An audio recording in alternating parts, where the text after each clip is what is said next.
আজ আমাদের কলা গাছের গোড়াতে মাটি দিচ্ছে। চারজনা মুনিশ এসছে। আমরা সাধারণত যারা কামলা দিই তাদেরকে মুনিশ বলি, অন্যান্য অঞ্চলে দেখা যাচ্ছে কামলা বলে। যে যেখান থেকে যাই বলুন না কেন, এই যে কলা গাছের গোড়াতে মাটি দেওয়া হচ্ছে সুন্দর করে। দেখুন, আর কলা গাছের গোড়া থেকে যে বোকগুলো বাইরায় ওগুলো আমরা কেটে দিয়েছি।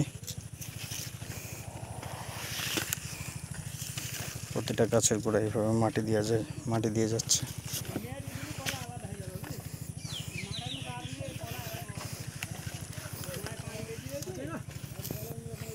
আমাদের এখানে প্রতিদিন বৃষ্টি হচ্ছে, যার কারণে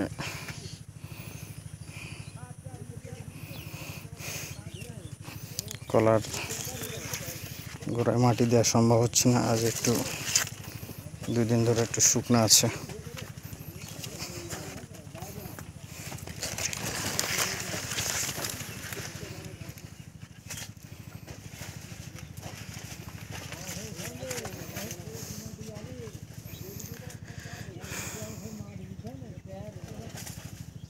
দেখে আসি শিমন, দেখে আসি হইল পরে মাটি দিয়ে ফেলাইতে হবে।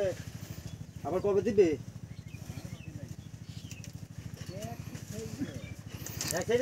চাপা দিচ্ছে না পাগল। নিজ পানে তো মনে হচ্ছে খুব একটা জো হয়নি, কষ্ট হবে একটু।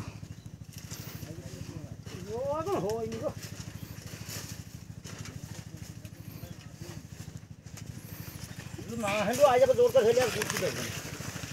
এরপরে ওদিকে এদিকে টনা দেখি কত শুকর হয়েছে মাটি।